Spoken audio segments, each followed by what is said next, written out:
So they're finally in. Anthony came through and delivered the rear seats.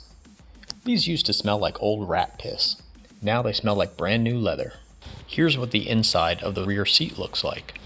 My buddy Anthony did a great job on these. All of the metal was resprayed and cleaned up. All the burlap was replaced, and any springs that were broken were repaired. He put new foam on the seat and got it all upholstered up. So here it is, the rear seat in all of its glory. But we fucked up. For some reason, the rear seat doesn't seem to match the tunnel anymore. And then a light bulb went off. I realize now why the carpet didn't fit right and why this seat isn't fitting right. When we did the air ride on the car, we cut a hole in the transmission tunnel to accommodate the drive shaft. Since the car was going to be lowered substantially, the drive shaft would be hitting the floor otherwise. To fix that, we had to cut a tunnel and raise it and then re-weld all the plates back in. The problem is that created a higher transmission tunnel. So now the carpet needed to travel a little bit further to get from the left to the right of the car. That's why the carpet didn't fit. The other problem is that the notch in the seat matches the stock drive shaft tunnel, so that's not going to fit anymore. All of those floor modifications were done years ago. I just didn't remember that that's what happened. So we're going to have to make some adjustments to the lower part of the seat to accommodate this. Unfortunately, since it's been upholstered already, we just have to be really careful with it. So this is the inside of the rear seat.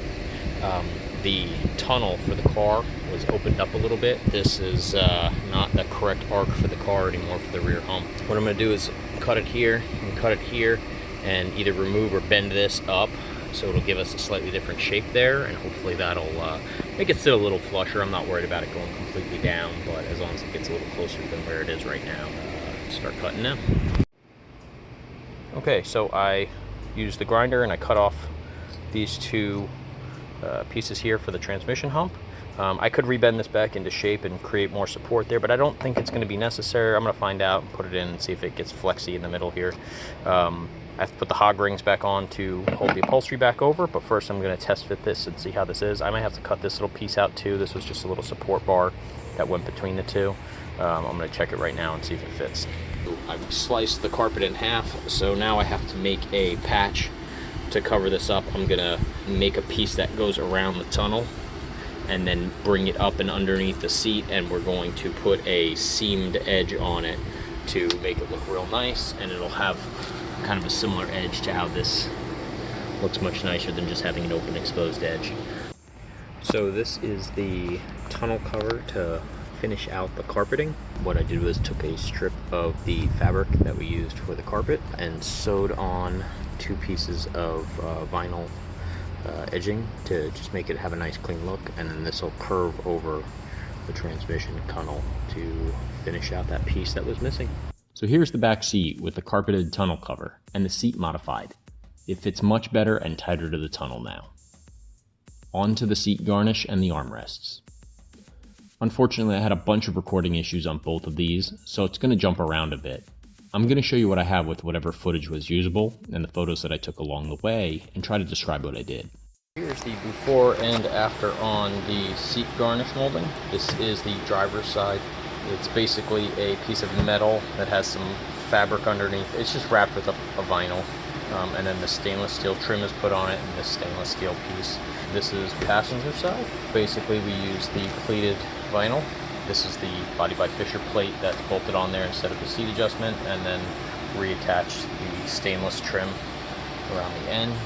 All we did was spray this with 3M spray.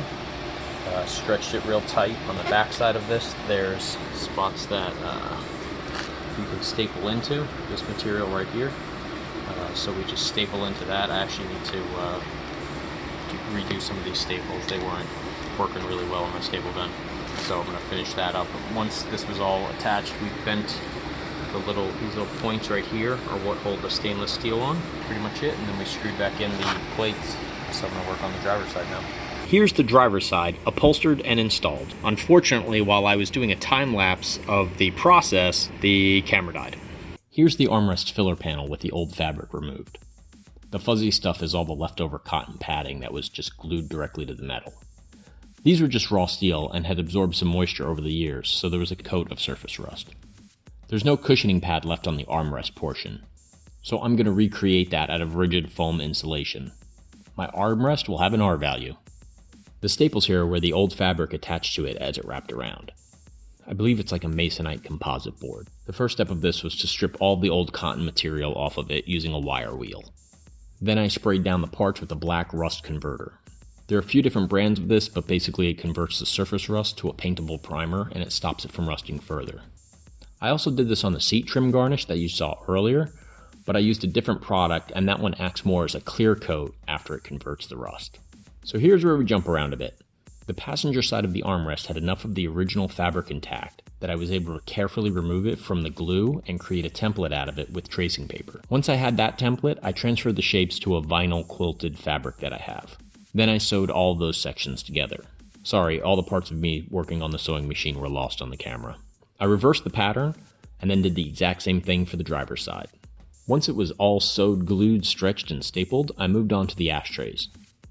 Not that anyone will ever smoke in this car, but maybe in the future I'll wire a sweet set of USB charging ports inside of them or something. The ashtrays themselves weren't too bad, so I just shot them with a coat of black paint, but the bezel I wanted to keep in stainless steel, so I polished all the crud and the surface rust off of them and popped them back in. And there you have it. Both sides are now completed and installed next to the rear seat. The last thing today will be prepping the window garnish. We need to replace the beltline window felts. Before the garnish went to powder, I stripped all the old rusty felts off.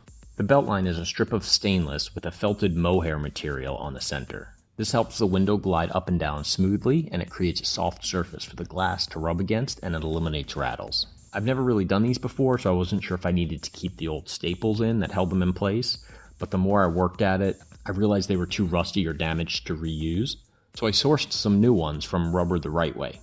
These are 1/2 inch by 1/2 inch stainless staples. I wasn't sure what size or what I needed to get for the new felts, but then I remembered when I had the windows done, the guy who installed them had actually had me order the new felts. We just hadn't installed them because we knew that eventually they would come back out if we ever painted or powder coated the molding. So I had a tube in the garage that had a few uncut 6-foot pieces ready to go. So I measured each length of section I would need and then cut them down with a pair of tin snips. I'm sure at the factory they have a machine or a tool to punch the staples in. As far as I can tell, the staples puncture right through the stainless of the felt and the garnish metal all at the same time. Since I don't have a stapler that's going to go through that much metal, I'm just going to reuse the existing holes and bend the prongs of the new staples through those. But to do that, I had to pre-drill the felt strip. This was a really tedious process because I wanted it to have a very nice fit and finish when it was all done. And here they are, all 4 ready to install. One last thing before we're done with this video. Now I know I said I wasn't going to put everything in until it was all done, this way I didn't have to keep taking stuff in and out of the car, but I couldn't resist. So I threw the door panels on, put the upper door garnish in, and put all the handles on. I know I'm going to have to pull it all back out when I do the upholstery on the door panel, but for now it's worth it to see the interior coming together. On the next part we're going to be revising the gas pedal a little bit. Be sure to subscribe, and see you next time.